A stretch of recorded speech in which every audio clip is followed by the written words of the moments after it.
Good afternoon, everyone, and welcome. I'm Lauren Swartz, President and CEO of the World Affairs Council of Philadelphia. Thanks to our members and guests, new friends and old, and students of all ages joining us today. This year, as the Council participates in the 11th annual Philly Tech Week, we're asking a big question. What does the future hold for our cities at home and all around the world? Philly Tech Week has always been a celebration and a collaboration that showcases technology and innovation throughout the Philadelphia region. New ideas, big thinking, and always a bit of fun.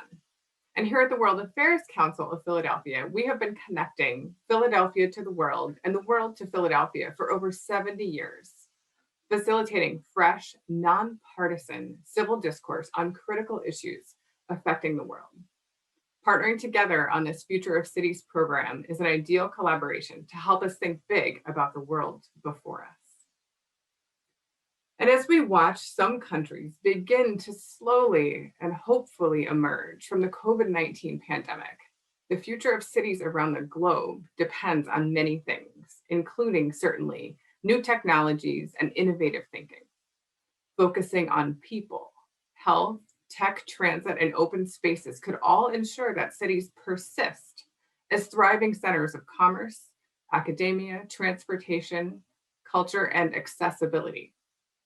Today, we offer three perspectives, one American, one European, and one Asian, to explore this topic with you. Jody Holton is the Assistant General Manager of the Planning and Strategic Initiatives Department at SEPTA, which is the Southeastern Pennsylvania Transportation Authority, which is our region's transit provider. She has over 20 years of experience in community and transportation planning within this Philadelphia region, working closely with multiple municipalities, developers, public agencies, and more to achieve a vision for this built environment. She also chairs the State of Pennsylvania's Transportation Advisory Commission and serves on the Delaware Valley Regional Planning Commission Board. And Jeff Rism is a partner and chief innovation officer at Gale, a Danish firm based in Copenhagen, dedicated to developing equitable, healthy, and sustainable cities for all. Jeff is passionate about the relationship between the human experience and design. He works at the intersection of urban governance, business, and culture, and Jeff delivers projects that promote climate action and inclusive health benefits for all. He's worked with both public and private clients, as well as non-governmental organizations in Europe, the United States, Latin America, India, and China. And last but certainly not least, we have Dr. Sean Wang, and he is the president of the international offices of the Industrial Technology Research Institute, which is headquartered in Taiwan. We thank Sean for joining us at a very late hour and spending time with us today. His organization, ITRI, is dedicated to creating new value and identifying emerging demands for its partners while facing the global challenges and opportunities before us, like urbanization, aging societies, new production and consumption patterns, climate change, of course, and global warming, and a COVID-19 future era. We'll start with the panelists, each providing opening remarks, followed by about 20 minutes of moderated discussion. And then we'll go to your questions from the audience. So please use the Q&A feature on Zoom to submit your questions anytime, and we'll answer as many as we can. I'll pass the virtual microphone to each of you to make a few minutes of opening remarks, and then we'll turn our discussion to our audience question and answer. Jody, can we start with you? Sure, that would be great. Thanks so much for having me. I'm really excited to have this discussion today on the future of cities, because I think that transit is one of the things that really people love about the city. And frankly, the city of Philadelphia is probably no different than a lot of cities across the world in that it just doesn't work without transit. For example, in Philadelphia, we have about a third of the households in Philadelphia that don't have a car. We are carrying throughout the pandemic, through the fall and the winter, we've been carrying as many people as the Schuylkill Expressway. And for those of you not in the area, that's a major highway in our area. We carry that same volume through the pandemic. And in normal times, we carried about 3 times that volume. So the city would probably suffocate under its congestion without transit. So we view it as an important part of the city. And we know that people need to feel safe to come back to transit. We've had a ton of essential workers using the system throughout the pandemic. But as more people return to their office place, we've been investing in cleaning our stations more intensively, our vehicles. We have air exchange and ventilation technology on all of our vehicles that refreshes the air in 2.5 minutes. So we're confident that people should feel safe on transit as we move forward. We do know that telework will continue. We've all been enjoying some of the pieces of it and maybe not all of it, but we know that it will continue. And in order for us to adapt as a transit agency, we need to start thinking about how we can provide all trips, not just those for commuting. So going to the grocery store, going to medical appointments. We're already doing that, but how can we shift to that little less commuting mentality and be more flexible? We also in SEPTA, we are a legacy system, which is just a nice way of saying we're old.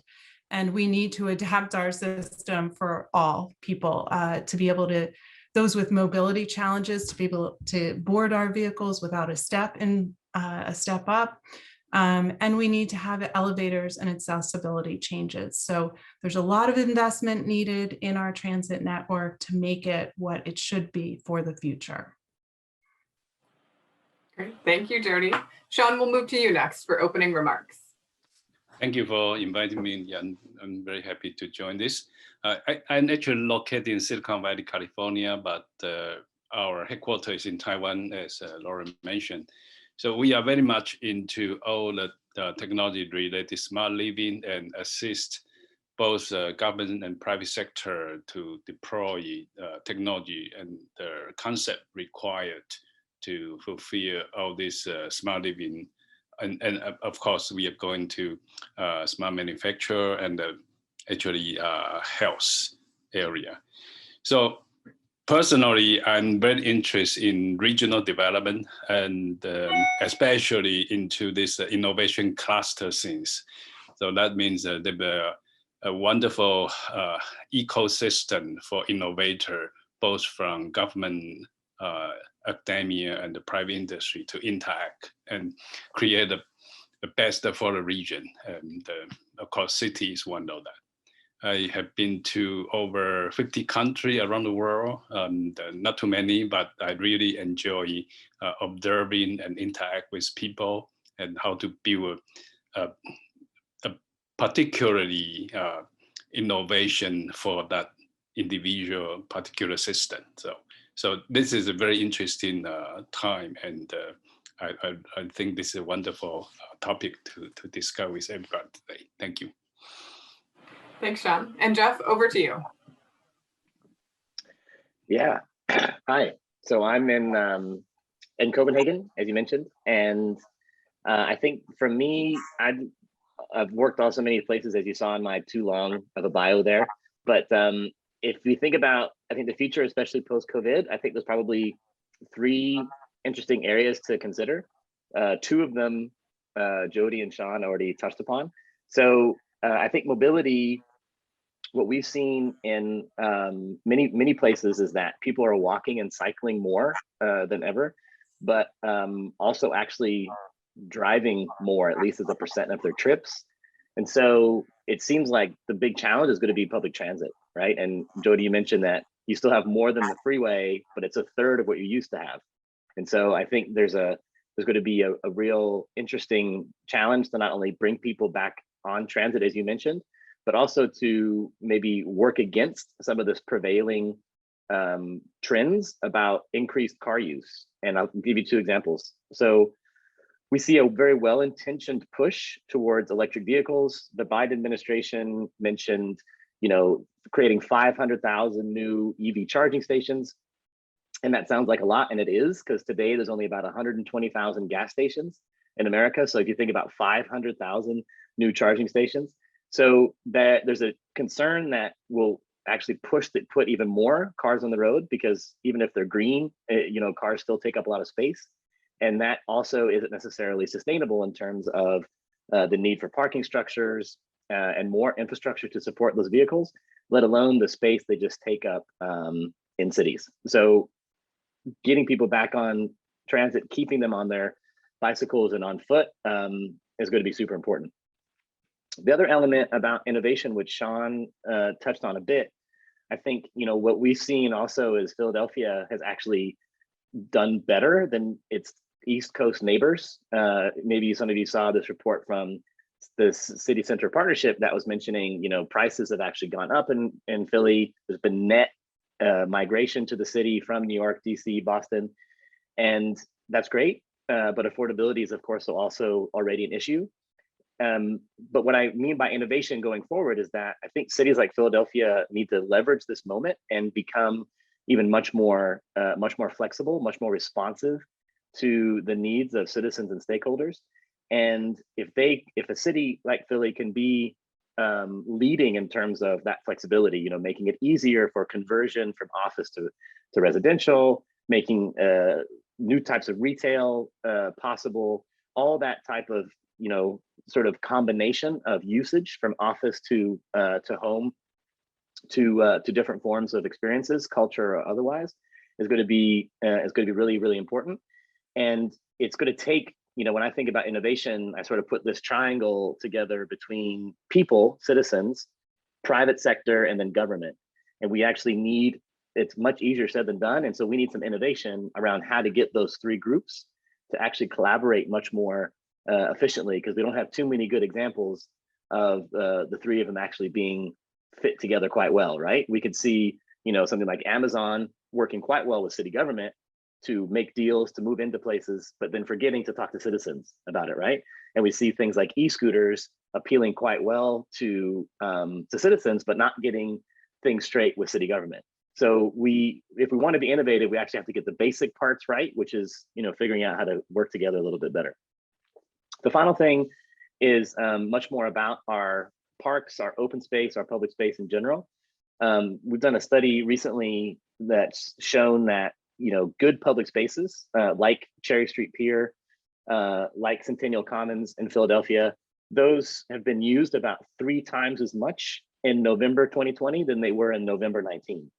So these well-designed spaces that have actually been co-created with communities, have gotten input into their design, just did really, really well. And during the pandemic, and it showed how key public space is to sort of quality of life during times, very stressful times, like it all was through the pandemic.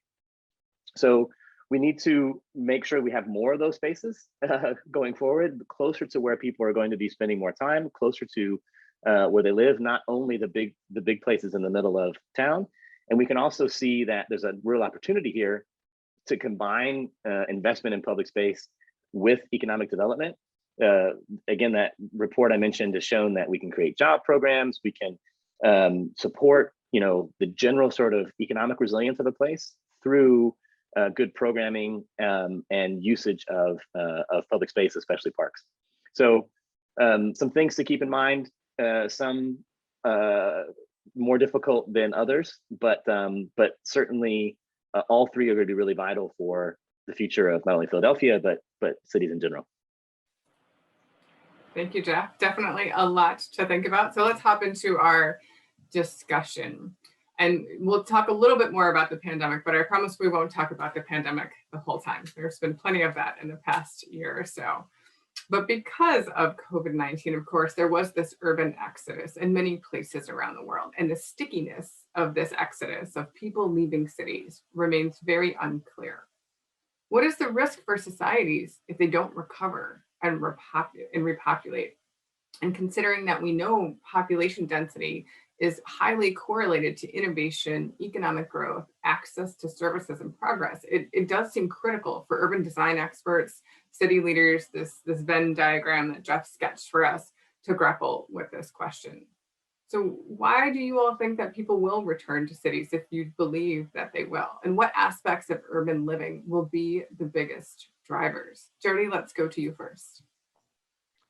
Yeah, I think one of the things that in terms of economic activity, this won't be as relevant a data point for some people, but in the state of Pennsylvania, Philadelphia and the 5-county region that makes up the Philadelphia region is about 42% of our state's economic activity.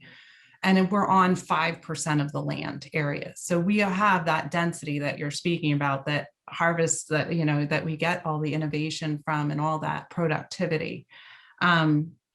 I think that the other thing that we offer is cultural events. I mean, the transit system is essential to bringing people to all of our sporting events, our cultural facilities, serving our universities, and those research areas that are so important, I think, to the future of the city and the value that the city offers. So I think that as people return to those things, that's what makes the city a special place and invaluable.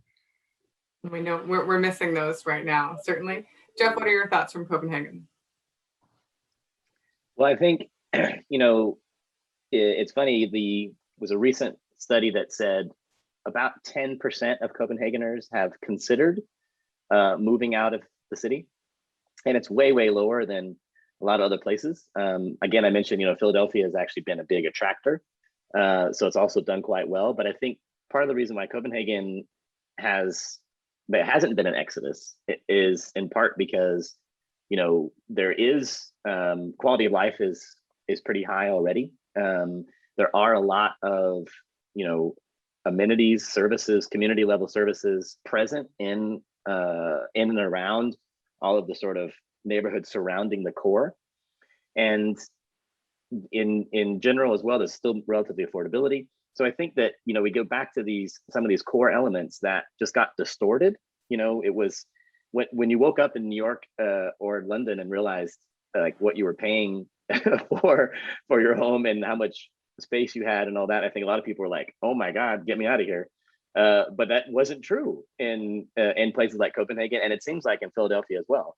So core quality of life elements, access to green space within 5-10 minutes of where people live. I think these like just basic fundamentals, maintaining affordability, those are going to be more important than ever. And maybe this exodus will actually like level out things a little bit just to make it more sane than it was before in some places. For sure. Sean, what are your thoughts?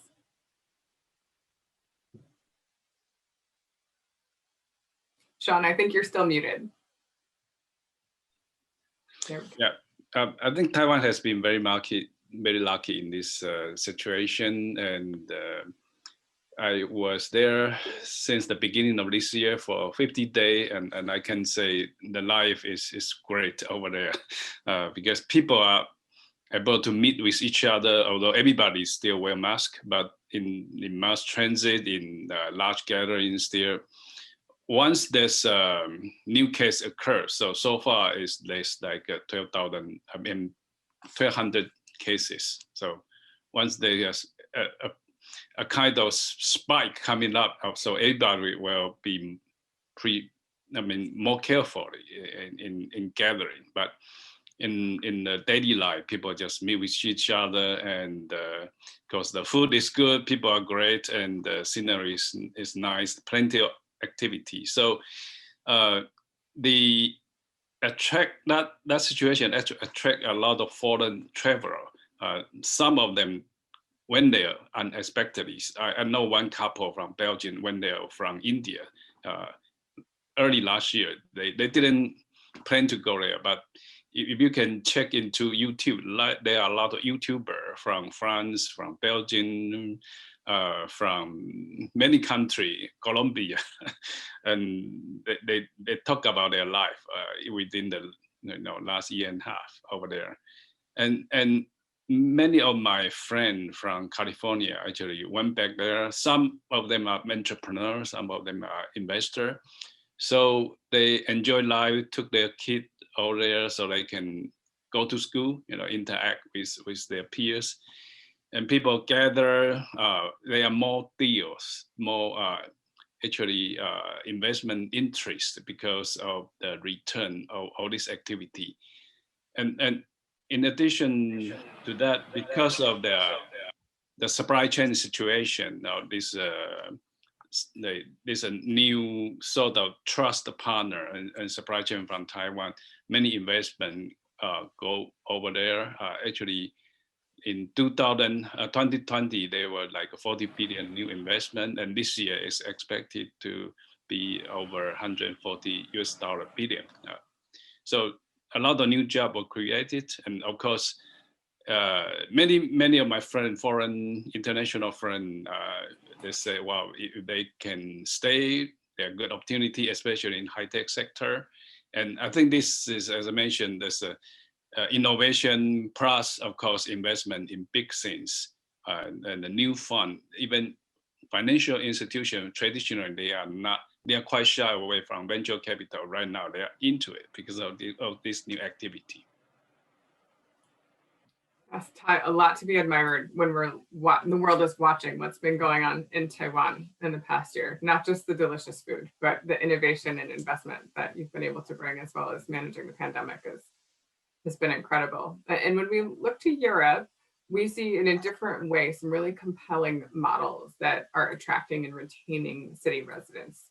They're sort of COVID agnostic. They were working before COVID, and we think they'll be successful afterwards to increase their quality of life. But now they're under this different magnifying glass. An example is the 15-minute city from Mayor Anne Hidalgo in Paris. And it's a residential urban concept like what Jeff was mentioning, in which all city residents are able to meet most of their needs within a short walk or bike ride, 15 minutes from their homes. We look at Amsterdam, Barcelona, and Brussels, and they're all creating these green zones where cars are banned and people have access to outdoor space and pedestrian roaming and just feeling like a bit more of freedom. And we see cities like Milan are designating more and more space for cycling as well.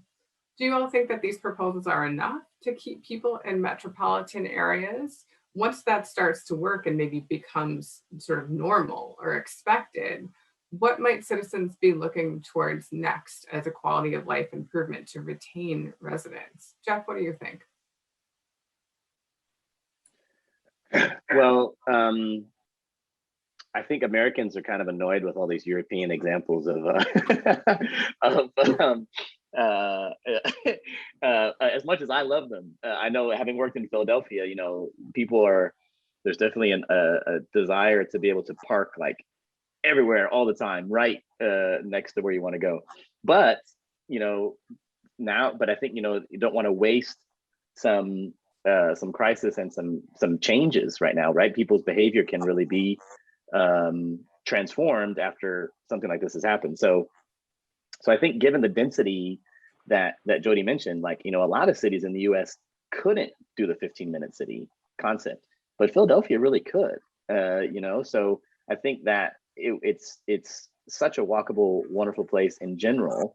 The outer neighborhoods, I think the key is going to be, well, how do you bring some of that quality to North Philadelphia? How do you fill in the gaps in places that have been underinvested in for many years? So I think, and again, that's part of the reason why Copenhagen has succeeded, is because most every neighborhood has got that 15-minute city concept. So I think I would really push Philadelphia to say that would be an amazing goal for just setting the 15-minute concept. It would work great in some parts, a lot of work to be done in others. So try to be as equitable with that investment as you can be, but then also, of course, make it feel and be like Philadelphia, right? We can't necessarily copy some other place. You can copy, be inspired by some of those concepts, but need to make them authentically local. And I think that's going to be a key. So looking internationally for inspiration, but synthesizing and transforming it into something that's much more looks and feels like Philadelphia is going to be, again, that's always been key. I think it's even more important now. And the idea of, just having that, I think the freedom, it's actually freedom to be able to sort of feel safe and connected in no matter which neighborhood you live in. I think that sort of notion would be pretty amazing for a city like Philadelphia. Indeed. Sean, what do you think about, what else will citizens be asking for if we can accomplish some of these most basic goals? Or perhaps in Taiwan, with the success you've had recently, what do you think the future holds? Yeah, I think, of course, vaccine is one big factor. Now, Taiwan is trying to get vaccine, and it's not so easy at this moment. I believe there'll be more vaccine available. So other than that, I think it's good to build on this, I would say, surprise momentum into all this innovation, and also this supply chain connection with US, especially, and Europe, Japan, of course. Many sectors are moving. And of course, city life, daily life is just wonderful. I would say my wife was able to join a local line dance group in the evening, just in the city. So since like that happened, I mean, everywhere, every day, people are well connected and happy because of this safe situation. I would say it's not only safe because of this precaution and measures for create such a basically COVID-free society. Is also I think the safety in the city. People feel very good to go around, and that really not just the atmosphere, but I think a lot of economic activity and integration. This energy is great over there. Yeah. And public transit literally and figuratively circles around all of this. Jody, Yes. what are your thoughts? Yeah, exactly. Yes. Yeah, I was thinking about what Sean said, and that and some of Jeff's comments about that 15 minutes. And I know that, you know, in the city of Philadelphia, we do have the bones of a lot of that in our city, more so probably than other American cities. 95% of our population in Philadelphia can walk to a park.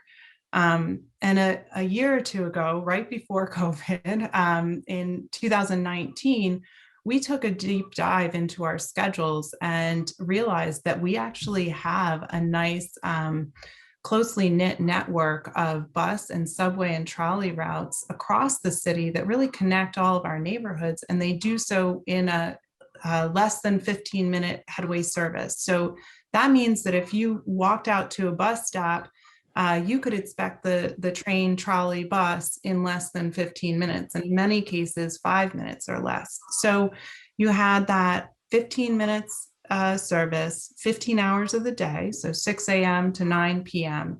And then you also had that 5 days a week. So it's one of those things that once we looked at our service and what we were actually providing, we realized we got pretty close to what that 15-minute city is kind of based on. And then we also thought about space for transit. So I know Mayor Hidalgo, I admire all of her work, but what she had done and what others have done in New York City, dedicating space to pedestrians, we've gotten a chance to try that out in Philadelphia. We don't have very wide streets in Philadelphia. They're pretty colonial in width for the most part, but we have outdoor dining that's taken over parts of streets now. And I know that's here to stay. And that's only beneficial to our transit riders who, you know, start and end their trip and sometimes in between as a pedestrian. So that extra space is so important for their safety. And then also, you know, where we can squeeze in bus lanes and things to prioritize transit to speed up those trips to make it even more convenient. We have a couple bus lanes in Philadelphia, but that's something that we're pushing on and looking at ways that we can speed our trips. Sometimes it's programs like these that make you appreciate your own place more than you realize, thinking of all the what we call streeteries here in the US, the street cafes that have taken over parking, and it, you know, while there's less traffic, we were able to experiment, and we're still experimenting, and it is drawing people back in, even if they're just curious. They might not have come downtown for the past 14 or 15 months, but they want to come dine at one of these, not just a sidewalk cafe, but a street cafe. And it's maybe bringing people back and making them examine how you could live in the city in a new way. Yeah. And of course, all of this ties into climate change. We can't have a program on the future of cities and be talking about transit and in the different geographies we have represented here without thinking about the climate crisis. And we're just on the heels of the Biden administration's Leader Summit on Climate and preparing for COP26, the United Nations Climate Change Conference, which will be held in Glasgow in this November. And of course, this climate crisis is a huge concern for our planet. And with so many cities around the world located on coastlines in particular and in vulnerable regions, it's something we have to figure out how to address, but more questions than answers remain. And we have an example when we look at our own city where our airport is projected to be experiencing regular flooding by the year 2050. But how do you move an airport? And how do you move an airport in a very dense part of our city that drives dense part of our state that in our region drives 42% of the revenue? It's a complex challenge. And I know the Copenhagen airport is right at sea level, right next to water as well. So major challenges like these are becoming more and more common across the globe. So what needs to be done to secure the future of cities and the critical infrastructure amidst the climate crisis? We've talked about people in place, but what about these really big challenges headed our way in the not too distant future? Sean, what are your thoughts? Of course, the zero carbon emission is a long-term project for everybody all country to involve. So Taiwan is planning, working on this zero carbon emission, all this kind of plan carbon capture and lower those emission technology.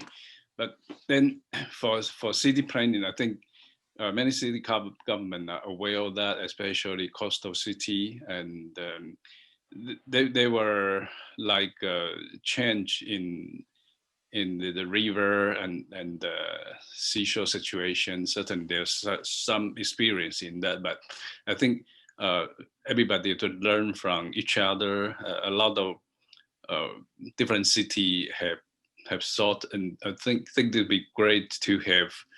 I remember they were like a city 40, something like that. That kind of organization.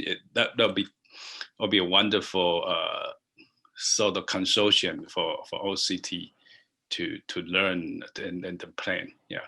So I think right now this like just trying to put more effort in try to contribute to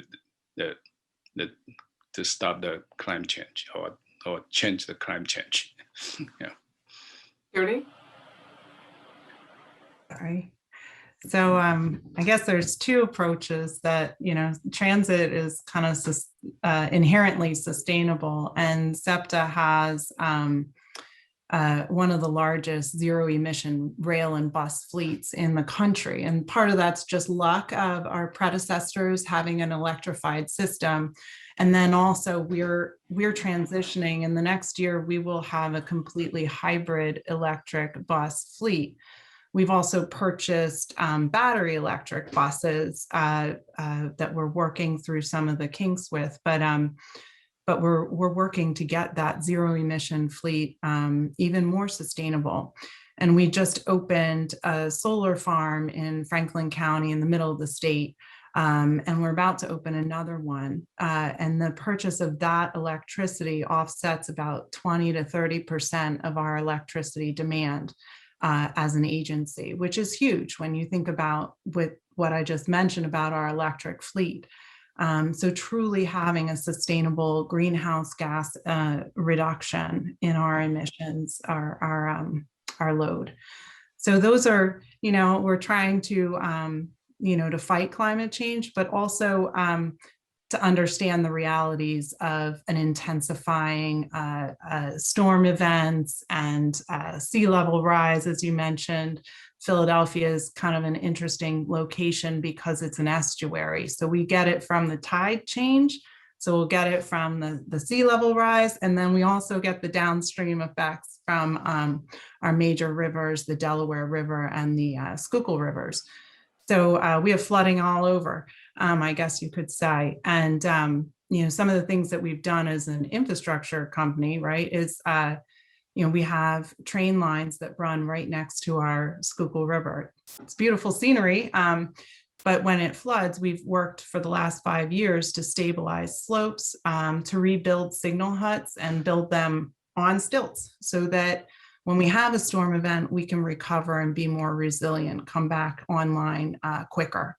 It's impractical, as you mentioned. You can't move an airport too easily, but you can sort of fortify and strengthen a lot of your infrastructure to withstand some of those events.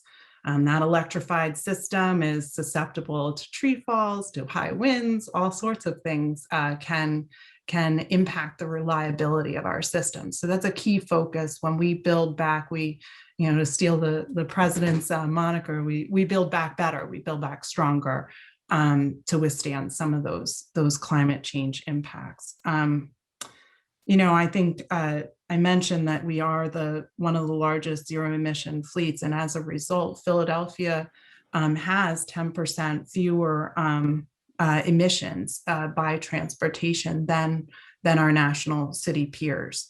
So we do enjoy the effects of that. So there's slightly better air quality, and I think that that's something that as we all return to the office or people start coming back to work, we see that congestion building again and all the single occupant vehicles on our highways and streets, recognizing that, that's part of our future, is that we need to use transit. We need to get off of the greenhouse gas emissions. So, Jeff, climate change, no small topic. You work all around the world. What are your thoughts on the critical actions and infrastructure protections that you'd like to see? Yeah, I mean, I think, first we have to realize that it's going to take like serious investment and be okay with that, but then also make sure that the infrastructure that we invest in is doing more than just the long-term climate protection. I think we have to find ways to find like win-win-win opportunities. Whatever project we're going to do, we need to have some short-term health benefits, whether it be in terms of, say, air quality or safety or security. That needs to be baked into that long-term infrastructure plan, right? We need to make sure that we have some equitable distribution of these investments, so that many people are improving from them. But what I mean is that we can't. The key is that we can't just invest in climate infrastructure. We have to make sure that those investments are good for people's health today. It's clearly equitable and has other co-benefits that are more immediately recognizable than the long-term bit. And that's hard. But I think we have, designers, this triangle that I mentioned, innovation between public, private, and citizens. I think we can do it, but we have to really raise the bar in terms of our expectations for what we get out of our investments, and telling citizens, oh, this is going to help you in 20 years isn't enough. It needs to do yes, and it's also we're going to work backwards, and you're going to see some everyday improvements to your quality of life while we work towards this big goal. And I think one way to do that is, when we think about infrastructure, is to also focus on social infrastructure. So there's a brilliant guys at NYU, I think, Eric Kleinenberg, who really coined this term, social infrastructure. I thought I did, but I probably just copied him anyway. But there's this idea of, social infrastructure. That's the libraries, that's the community centers, that's the meeting places for teens, that's the sports clubs, that's the the knitting clubs, so we also need to invest in that. And that was actually a little bit disappointing that that Biden didn't mention all of those soft elements to go together with the hard ones, like the big airports or whatever. But I think if we get some of those soft elements right, that's going to make it a huge difference. And it would be great if we could become more aware and take a little bit more pride in our social infrastructure as well. When I hear you all talk, and we're thinking about infrastructure of all types and scale and problems that seem monumental in size, and then the pandemic came and that was even bigger. Who pays for all of this? It sounds like public funds, but is that really possible to get where we should be going, and where we should be going, of course, is up for debate. And in our country right now, with the infrastructure bills put forward, there's very different opinion about how much public dollar should be put into this versus private investment or public-private partnership. I'd be curious to hear from you all about, we're talking about the solutions, but someone has to pay for it. And how does that get done? Perhaps in the countries where you work or the sectors where you work most often. And are there hybrid models of funding that seem sustainable, particularly as we look at governments who are so debt burdened and cost burdened by the pandemic? Sean, what do you think?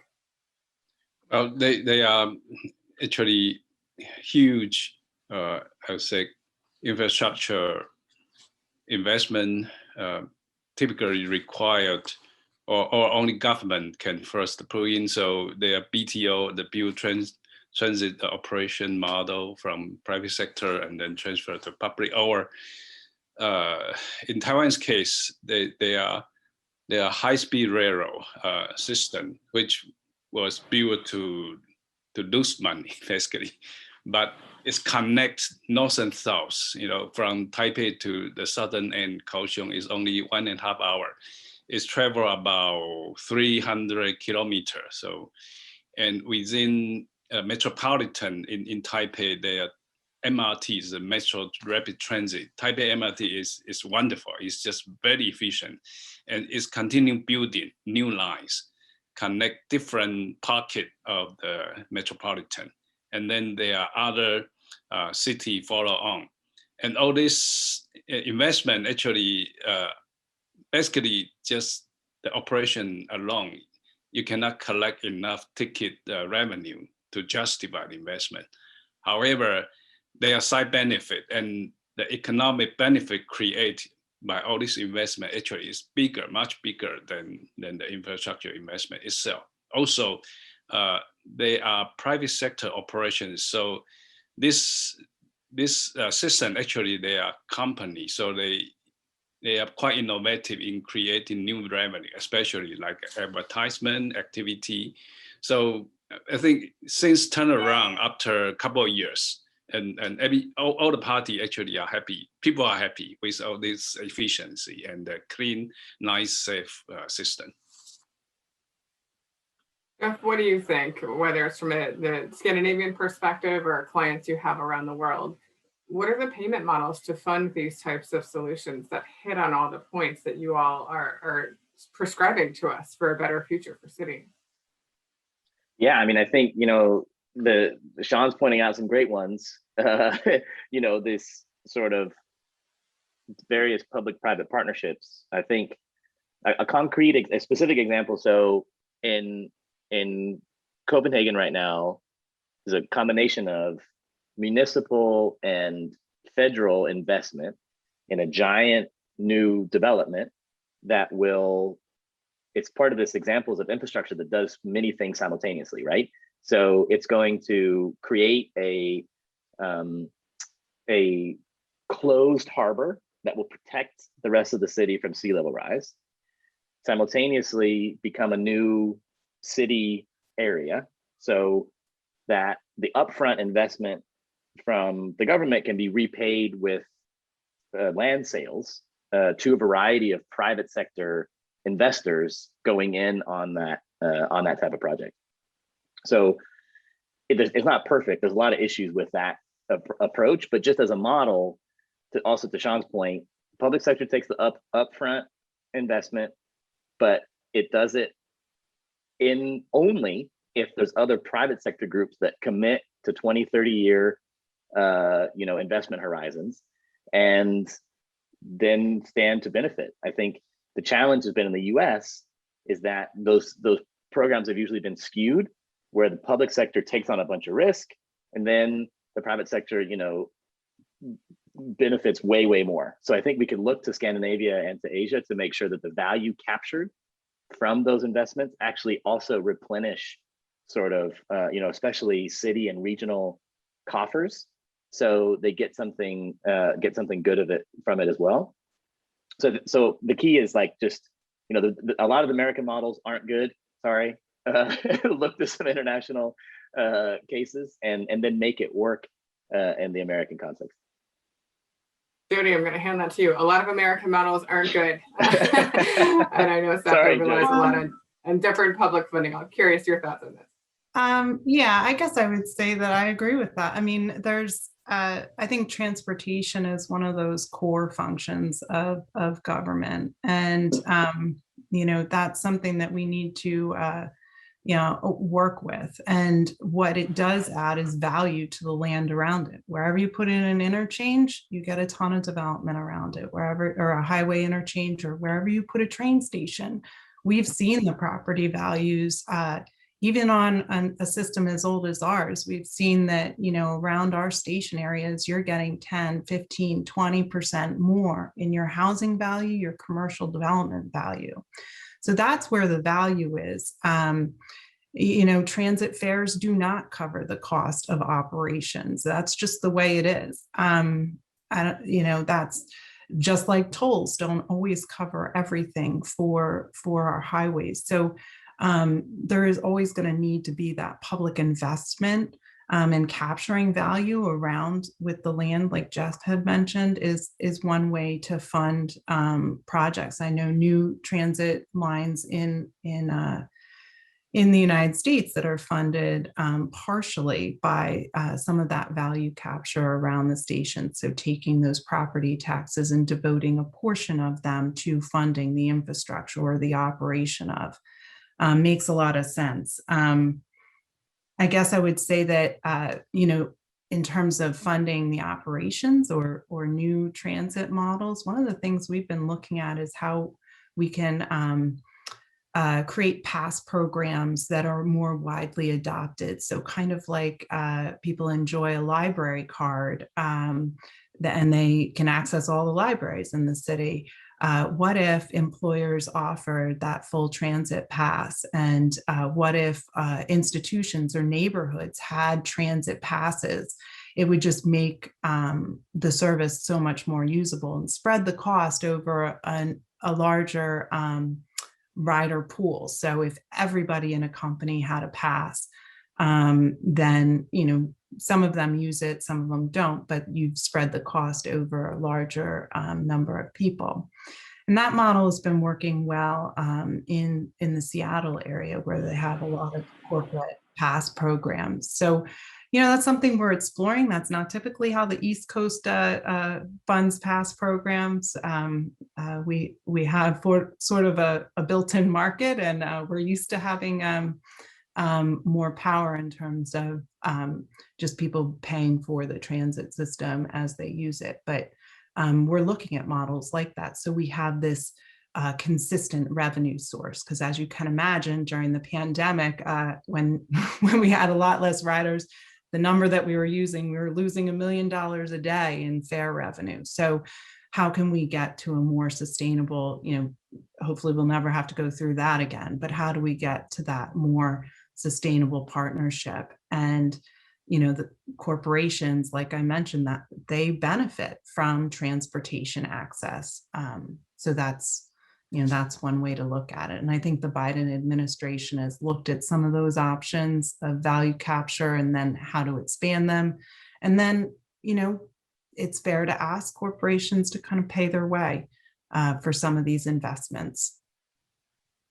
We've got a couple of questions here from the audience. I want to make sure we get to those. And it's our tradition here at the World Affairs Council to take our first question from a student, who I find often asks the most complex questions. So get ready. As young people are passionate about solving world affairs issues and are thinking about this and studying it. And our organization provides world affairs education to 85 schools across our region, serving about 3,000 students. And today we've got Katie Perrone from Temple University here to ask our first question. She also mentors middle schoolers competing in Junior Model United Nations conferences. So she's thinking about the future of our world and helping form it every day. Katie, the floor is yours. Yeah, thank you so much. So I'm particularly interested in this topic you've touched on about keeping our cities sustainable. So my question is, since sustainable technologies such as energy efficient buildings and improved air filtration systems tend to be more expensive and are not always available to under-resourced communities within our cities, what can we do to reduce climate injustice and ensure equal access to sustainable technologies for all in our cities? There you Any go. takers, Jeff? Easy question. Well, so, what's interesting, Katie, I mean, we're working right now in North Philadelphia, close to Temple. And that's a neighborhood, if you go a little bit more northeast from the campus, that is, really underserved. And I think we have a tendency to think about technology and new buildings and whatever, but what we see is that food, and the food that is both accessible and that people can have access to eat, like that they choose to eat, has a huge climate impact. And what's great about food is that you don't have to wait for the government to pay for some big infrastructure change or wait for the Paris Accord or whatever. You can, as a young person, as any person, you can make an impact by what you eat. Now, this isn't about everyone needing to become a vegan at all, but if you're just a little bit more aware of the carbon footprint of your food, find balanced diet, you can make a huge impact. So I would encourage everyone to look up some of those carbon details and think about what they actually eat, and then put pressure on local government or whoever to make sure that that food is more readily available for you and for everyone else in the city. Thank you, Jeff and Katie. And we've got a few questions, so I'll just direct each of them to one panelist so we can access as many of them as we can at a time. We have a question from Jules, and he asks, what innovations do you think will carry us forward into the next few decades to help cities move forward? Sean, what are your thoughts? Because smart city has been in the talk for at least 10 years now, yeah. And it does realize some potential. However, I think it's not the physical technology we see today, but also because of this evolving like 5G communication. All this really help, to create a better, I say, way to monitor, to control the environment, to actually help the social interaction and all that. So we have all this kind of theme and many technology associated. Certainly, people talk about mobility is one of those, smart mobility, how you best in other than just electric car, but other system, how do you move around, and with all this intelligent to basically allocate all this available vehicle and the services. Yeah. So this is a particular, I think, interesting subject, and it's good to have initiative from the city government level for this technical or consulting firm to come in to partner with. Very good. Thank you, Sean. Jody, we've got a question for you. How does the public transport sector think about cooperating with entrepreneurs and international partners to drive innovation? Well, recently, actually, we've partnered with a company named InfoDev to put automatic passenger counting technology on all of our vehicles. And what that does is allow us to compete with other modes. So when you get on an Uber or Lyft, similarly, you'll know exactly when the vehicle is coming for you. You'll know how many people are on it, and you'll know when the next bus or train is behind it. So we have some of that technology, but getting that real-time and passenger count technology is very important to us. We've also been putting in the hands of our managers in the field that monitor our bus service, iPads with technology from another company called Swiftly, and they've been providing us that real-time information that helps us manage our fleet. So as you can imagine, in a city like Philadelphia, you have a lot of bunching of buses, you have different traffic congestion that wreaks havoc on our schedules. And one of the things that we're able to do in that real-time environment is monitor and sort of space out our buses. So those are a couple different companies we've partnered with recently. For large infrastructure projects, we're still working on those bigger public-private partnerships, but those are a couple innovations that we've adopted recently. I'm glad to hear about those, Jody. Jeff, we've got a question for you. Robert says, infrastructure is the key to sustainability. How well do American cities compare to cities in other countries?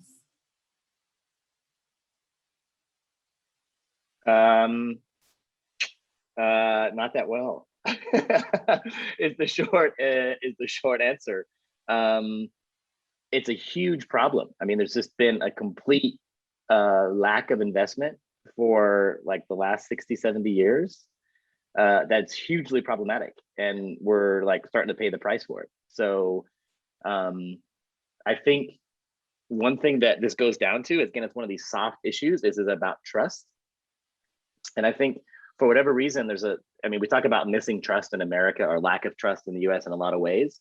But I think the lack of investment in infrastructure is also a way that this mistrust represents itself, where citizens, taxpayers simply don't trust government, left or right, to like with big sums of money to make good decisions. And maybe not all government bodies, Jody exempted, of course, have and SEPTA, not all government bodies have done enough to earn that trust either.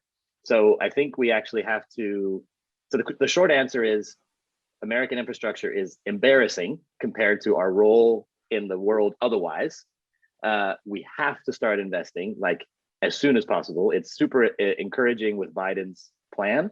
But before that's really going to work, we have to also sort of deal with our psychological relationship with these issues, which is going to be a lot about trust. Well, that sounds like another program altogether, Jeff. But point well taken.